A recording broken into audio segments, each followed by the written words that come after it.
Oh my gosh. I Good turn on my morning, computer. sir. Who's staring me in the face? My good friend Dewey Freeman. I'm Mark Sylvester. We are the Elder Good morning. Council. Good morning, sir. Hey, we're recording this first weekend of February. There's weather hitting everywhere. People are in ice storms and hunkered down for the weekend. And if you're listening to this in an ice storm, just stay safe. Right on. Take care of yourselves. And it's been actually today here it is 30. It will be, if it goes above freezing, it'll be the first time in 5 days it's been above freezing here. So, and I'm not allowed to talk about the weather here because it just gets people to throw things at me. Because it's a horrible 72 and green and sunny. Is that what you're saying? Yeah, pretty much. It's my father-in-law's birthday today, and he has a lovely ritual of treating us to an adventure on his birthday. How beautiful is that? For the last many years, he will say, he'll say, okay, like for instance, today he's going to pick us up. It's funny, at 10:45. So not 10:30, not 11, 10:45. And we have to be dressed in a certain way. And that is all the information we will get, because part of this adventure is the not knowing. That sounds lovely. And we have done things like gone on 90-minute drives and ended up in our wine country here in San Ynez Valley for a backcountry balloon adventure. We've gone zip lining, we've gone go-karting, we've gone horseback riding, we've gone on private airplane out to the Channel Islands where there's no humans. We've done, these are things he looks forward to. He'll spend 7 or 8 months planning today. And that's what I want to talk about, which is it's this big idea of the planned and the unplanned. Ooh, that's a great title. Yeah, that can be the title of our show today, The Planned and the Unplanned. I had a conversation, so we'll dance around this. I had a conversation with a young man I'm mentoring who worked at Lucasfilm Animation and got a job here in Santa Barbara teaching animation at a local high school. Told one of his friends he was coming to Santa Barbara and said, if you're coming to Santa Barbara, you've got to meet with Mark, especially with his background. And that was about a year ago. And we talk, every 8 weeks or so. It's kind of Elder Council Live, right? And we were talking about this idea, because he's in animation, of AI controlled characters in animation right now. To animate something, like to animate my hand, just do something as simple as this could take someone a week to do, an animator to do. So if you're imagining all the characters in a robust scene, it's hundreds of people. It takes years. And I've, for many years, said, why can't we solve for that problem? And now with AI, I've been thinking that we could solve for it even more. And it was very interesting, because he said, I wouldn't want to know what they're going to do. That would wreck it. And we got talking about predestination, preordination, and free will. So we instantly kind of went from this to this bigger idea, which is planned and unplanned, right? Is there a plan for our life, and we're puppets? Is or not? Where are the strings? Do we have free will and free choice? I believe we do. But I also believe there's a plan. The rails may be way out here, but I have a belief that there's a higher source that's going to make sure I'm okay. And if I'm Mhm. about ready to make a disastrous choice that takes me, I'm going to get patted back in and I'm going to be made to feel like I decided that. Everybody should learn how to do that, is help somebody make a decision where they feel like they made that decision. That's a trick in life, isn't it? Yes. So this morning I was writing. All of this has been swirling in my mind. So I'm thinking about habits and rituals and routines and cycles and rhythmic event, which all felt part of a natural order of things, except for rituals. Rituals are, the way I've figured it out, I think, are habits with meaning. Mm. Okay. And if I have all of those kinds of things in one hand, because I know in the beginning of the year we're looking at developing good habits, well, or breaking old bad habits, that kind of stuff. There's that going on, and that's all about control. I think controlling things. I'm going to do the same thing all the time. I have this habitual behavior, or I have a routine I always do. I always like to if I'm an athlete, I put my socks on first before whatever it is. Weighed against the unknown, what we talked about, the unplanned adventure, I don't know what's going to happen. I want to remove as much of this so that I can experience this. And that's what I want to talk about today. Love to hear what you think about that. Well, bunches of things are going through my mind. One of them, by the way, is you were saying you were writing this morning. What I know that you've shared is that you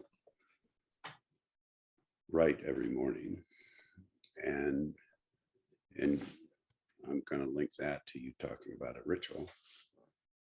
And part of the thought that I have was what's the difference between a ritual and a practice? That word did not come up in my writing today, and I'm writing it down right now. Okay, Perfect. Keep going. And what I find with many, many people that I work with is that they're almost unwilling to have a practice or a ritual. What? Yeah. Unwilling? Unwilling. Why is that? I don't know. Wow. And I really? So you'll say, well, you should do this, or maybe it would be good if you did this or that. No, can't do that. Yeah, I mean, something literally as simple and straightforward as the practice of writing pages. I've actually started doing some of that myself. And I also have a practice and ritual that I go through when I feed every morning. Feed my horses, for those who don't know. So I want to dig into those words real quick, because I want to go for it. On my other show, I had a linguistic anthropologist on this week. So That's a little scary. She was a little scary. She's awesome. Words matter, right? So I'm thinking about words. Totally. So ritual to me has a ritual is kind of a higher order thing that I do, that it's ritualistic, right? A negative would be a ritualistic killing, like a killing was done in a certain way because there was but a ritual to me tends to have some kind of spiritual or higher order bit associated with it. A practice to me is a thing that I do this thing all of the time so that I can get good at it. So I'm practicing it. It is a practice, right? But you call your business a practice. Well, I do. And also as many people know, I taught at a Buddhist-based university for 30 years. um, the the term meditation practice is used often, Mhm.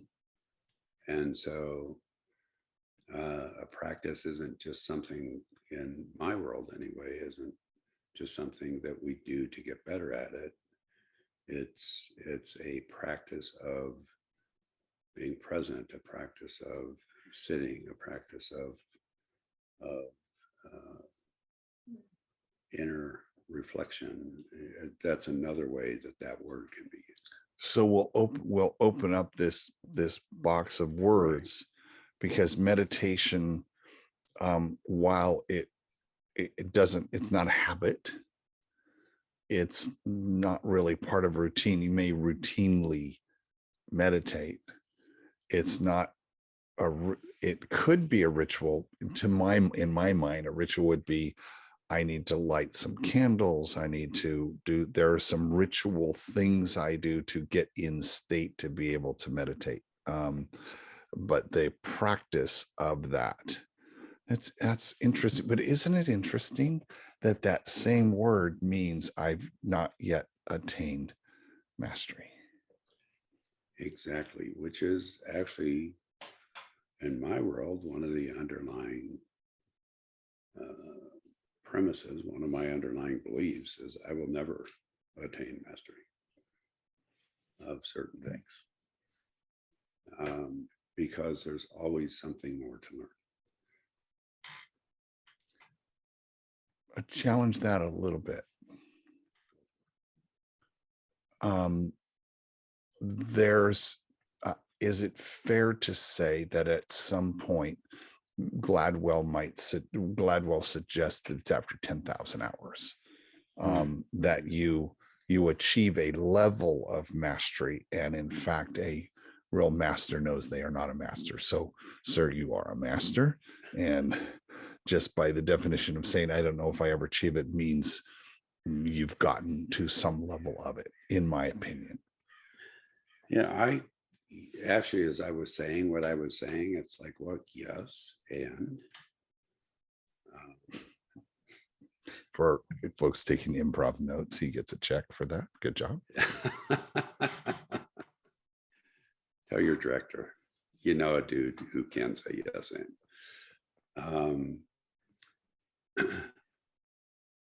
The in the terms that you're speaking, which I totally agree with, and it is that the more you know, the more I know, the more I know that I don't know. I mean, whether it's as a therapist or a horseman or um, a, a person who spends huge Person amounts in of a time outside, relationship, yeah, person in a relationship, a right? partner, um, and winding this back around a little bit, where we started and where you started, there's two concepts that come to mind. One is a concept of humility, Okay. which is sort of an interesting concept, because when people say to me, I'm one of the most humble people you've ever met, they're saying it about themselves. Okay, well, I'm humble. I'm one of the most humble people. And I'm going, if you're saying that about yourself, then you're not that. So it's a really interesting concept, I think, to mess with. The other piece is when we're talking about the unknown, which is the, sort of the known and the unknown, is if we're really going to step into the unknown, there's a level of risk, Which we've addressed often. right? As we're working with stuff, and that level of risk can even be involved in a practice of what I'm talking about. Because when I go up every morning and And there's some mornings like this morning, I took only about a half an hour because of timing. But often I'll spend, and if I just give my horses grain and put hay out, that's about 20 minutes. If I do it in the form of a practice with breath and movement and connection with my horses, it can be up to an hour. But every time I do that, there's a level of risk involved. And that level of risk is, what is it that I'm going to find out about myself? What is it that I'm going to find out about what's going on with my horses? What is it? And sometimes it's an emotional risk, and sometimes it's a physical risk. And it's been so unbelievably cold. We've had days that the low is 8 or 10 below and the high is 8 or 10 above. And that's risky for horses. It's risky. That's when horses get themselves pretty, at times, like self-protective. So even putting a blanket on it, it's like a horse is really, their whole purpose is to survive. So there's a higher risk of a horse maybe kicking because they're cold or something like that. So with the known and the unknown and the risk, oftentimes what we can do is run into some pretty tough situations. And as we talked about recently, we talked about trust last week, actually talked about trust in ourselves and trust in your even knowing that a horse is going to be skittish in this situation. So you need to be aware, lit, cautious, because you know what'll happen. So it's a calculated risk you're taking based on your experience, your knowledge, your mastery, dare I say, of how to care for horses. Well, and in all of that, yes, that's absolutely true. And in that, my own groundedness, which is part of the practice. Yeah. Like if I'm putting a blanket on a horse and I'm putting there's a strap that goes around their back leg. I've watched Yellowstone. I know how you put stuff on horses. And it's like, okay, here's this horse. If this horse doesn't trust me, or if this horse is skittish or really struggling with something, and they kick, that they're powerful. And not that they're trying to do something negative toward me, but just that they're working on survival. So the lesson here is doing a behavior that you do every single day. It's right. It's a routine that if you go into that routine unconsciously, and you're not paying attention. Okay, I got the food, I got the oats, and I got the grain, and I have the blanket. I got to muck this. I mean, I do this stuff just because I've done it 10,000 times, and I'm unconscious. I'm up in my head, but I'm not paying attention to the task at hand. Boom, I get kicked, or something happens because I wasn't paying attention. Because I'm in this routine thing that I do all of the time and I don't pay attention. And we could apply that to literally everything. For me, if I'm cutting and I'm not paying attention, I will cut myself. If I'm routinely playing out in my relationship and I'm not paying attention, I'm gonna not be cognizant of the fact my partner's having an issue, and I'm just so you're talking, what I've heard was this intentionality in the task is what turns it into a practice, as opposed to a task or a chore or a repeatable event. Exactly. The word I would use is presence. Yes. Yeah. Presence is what turns it into practice. Exactly. Otherwise, it's just rote behavior. Right. And whether that's, you're right, whether that's feeding and caring for horses, whether that's Anything, making eating your breakfast. you being a chef and creating something, talking to your partner, making love. It's like, are you present? Are you fully there? It's one of those golden threads that goes through all of the talks. Yes. Let's look at, as I was writing this morning, I was thinking about habits. Habits have a bad rap. We think about, oh yeah, bad habits, or I'm habitual, Right. or it's habit forming, or habit tends to have a negative connotation. Yet we want to create new habits because those will be good for us. Case in point, the writing was suggested to me as a good thing to do. And I do it every day. It's part of a morning routine, which is why I wrote about it, because I sat down and I said, okay, dude, you're doing exactly, you get up, you go pee, you go sit, you open the door for the cats, you get your, I mean, like, if there was a camera on me, there would be a 4% variation every day. I have a 90-minute routine that gets my day started. It takes 90 minutes, not 89, not 92.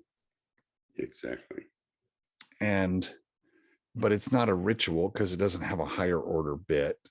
It's not a habit. Like if I don't do it, I'm a little like that. Like if I don't get in the exercise portion of that, I'm a little, but it's not. But again, I'm trying to figure out, there's pieces of that are designed to be unplanned. So the writing is designed to be unplanned. Like I literally don't know what it's going to be about until I start, as in today. Right. So just go ahead. No, go, because I want to hear what you think about that.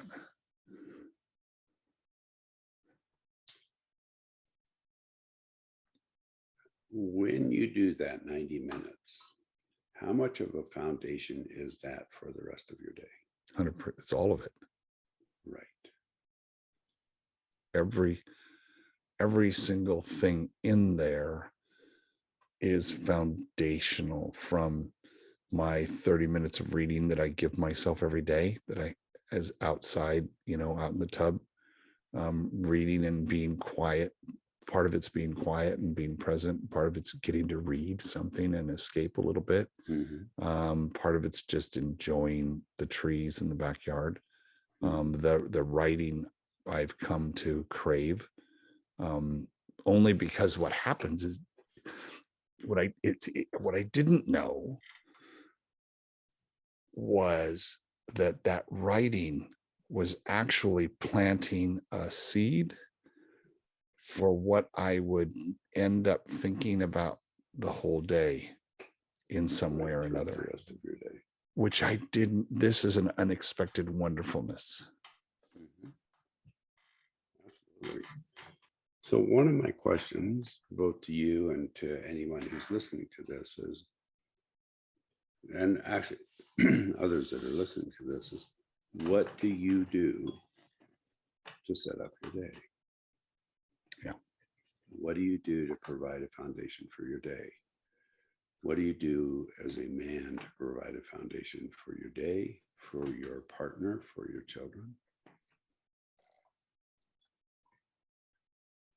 And are you able and willing to set up foundation for yourself so that you're a foundation for the rest of your family? Bingo. There it is. I've heard this since I was old enough to learn it, that you can't love someone else until you love yourself.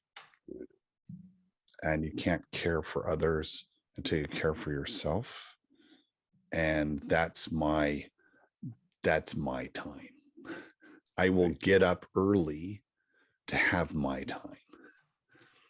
And my time means I choose to write, I choose to hang with my kitties for a little bit, I choose to go sit out in the tub. I'm not doing chores. I make the tea and that kind of stuff, but I need to do that.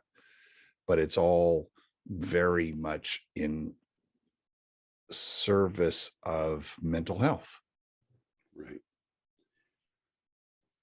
So one of the pieces that, and I love that you brought in the whole mental health thing, because there's two pieces I want to throw into that. One is, as a therapist, one of the things that I sometimes find myself frustrating myself with is the concept that people don't follow through.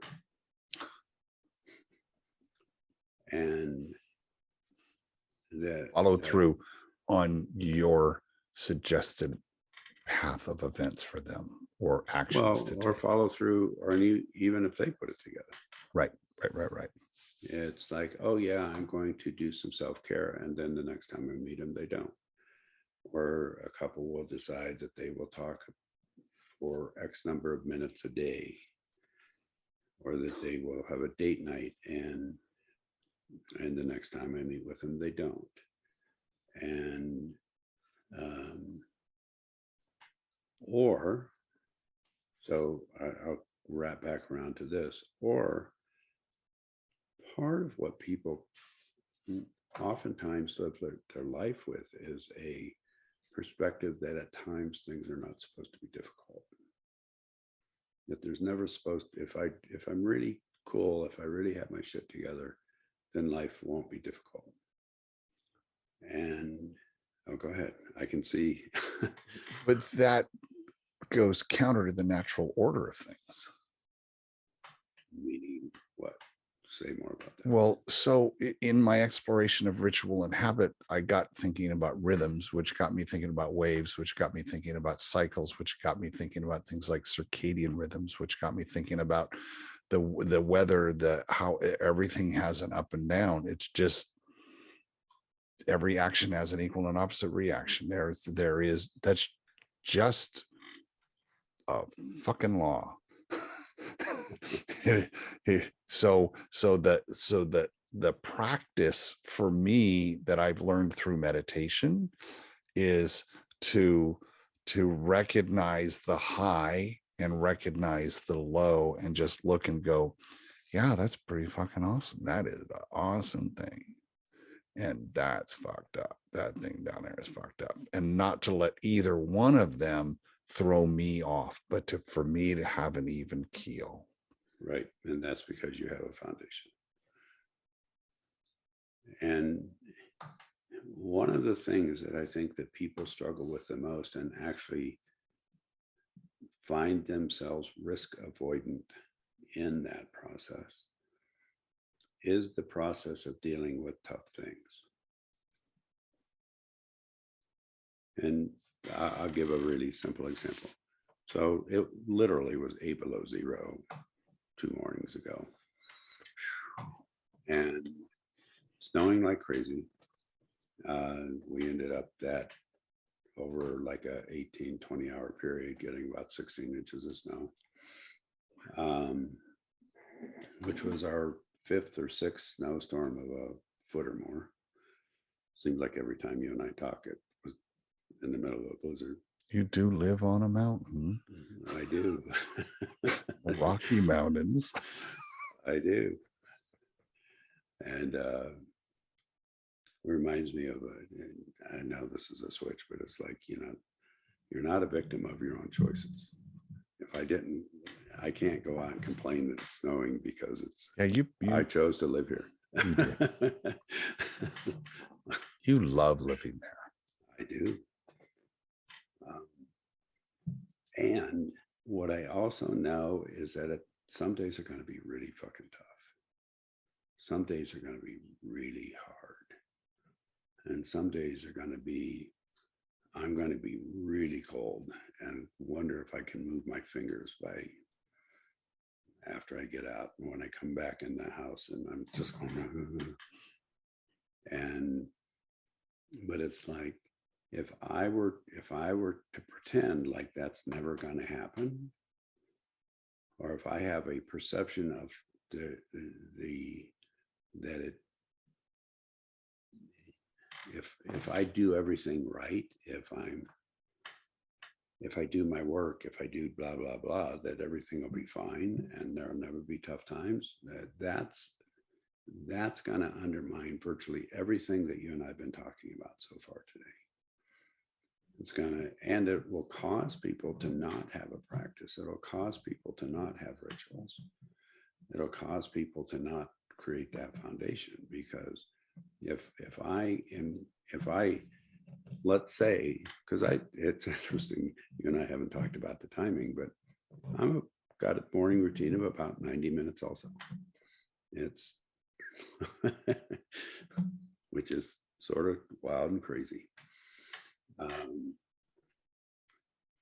But it's sort of like, if I have a perception, if I do that, then everything's going to be easy. Then I'm just setting myself up. And many times what I get from people is, well, I don't want to do a practice because it won't change anything.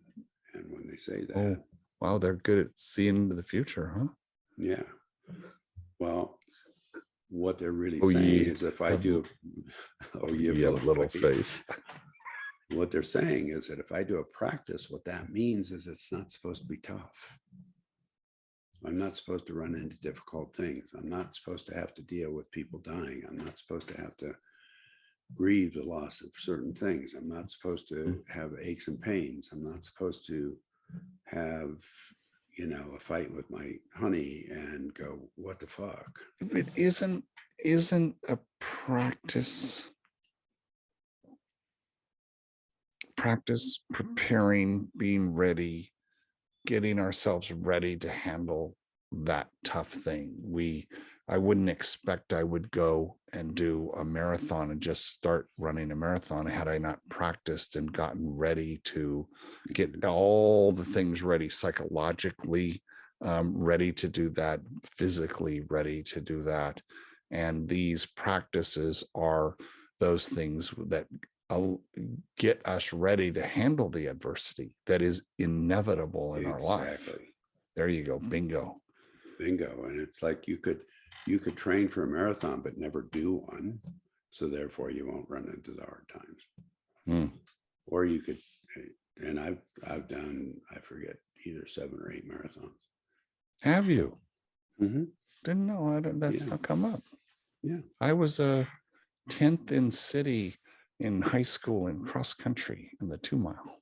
no kidding. That's impressive. Yeah, young and dumb. Just young, run. young just and run. fast. Young and just fast. Just run. Boy, so that's another show. That's another show. So, but it is like, if you do the marathon, that at some point in there you're going to feel like stopping. If you do the marathon, at some point in there you're going to go, I am so fucking tired.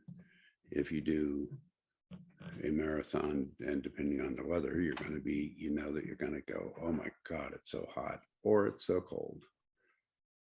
And, or I don't want to keep going. There's actually a place around 20 miles is that where it hits?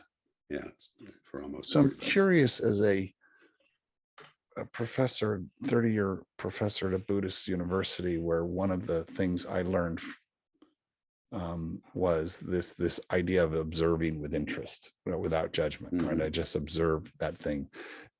Do you find that you're able to separate from self and observe yourself hitting the wall at 20 miles and just bet? Yeah. It's actually called metacognition. There's a word for it. Okay. Where you sort of step outside of yourself. Yeah. And you're watching yourself and you're going, wow, dude, you're sort of fucked up right now. Or tell me more. Tell me more about that, because we joke here around having a watcher and having a little camera on ourselves. Mhm. And would you like what you saw? Um, Right. right. Would you like what you saw? And that's that metacognition, that state of metacognition where you're able to sit and look and again, I'm hoping it's non-judgmental. It's just observational. And Well, that's part of the quote practice, okay, is good, to good, do good, that good, good, without good. judgment. Right, right, right, right, right. Keep So going. you You're, observe, you're right? It's just you. What I've learned, it's called noting. You just note it, yes. right? Mhm. I note that. Yes, that's happening. Yes, that's happening. There's no judgment with that. How I'm gonna guess that developing the skill to be able to under how do I they're different. How do I trigger metacognition? There's the question, Doc. Well, actually, we do it a lot. This is going way back to earlier today, when it's like the question is not necessarily how do we trigger it. The question is how do we notice it when it's happening? Because we watch ourselves all the time, and we talk to ourselves all the time. And part of the work is being able to sort of step out and do that consciously and just say, okay, let me take a look at myself. Let me be curious about, what is it that I look like? What is it that I'm feeling? And the other part of the practice is doing that without judgment. And that we talked a couple of Hard. episodes ago about valence. Yeah. Yep. And doing that with the zero valence. It's like, okay, you're really tired.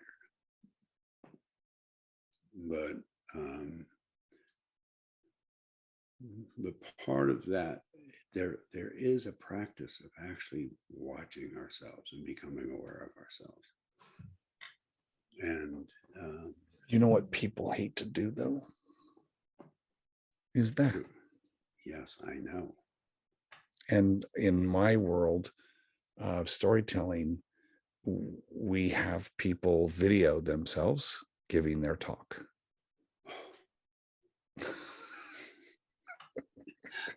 I may change my plans on coming to Santa Barbara.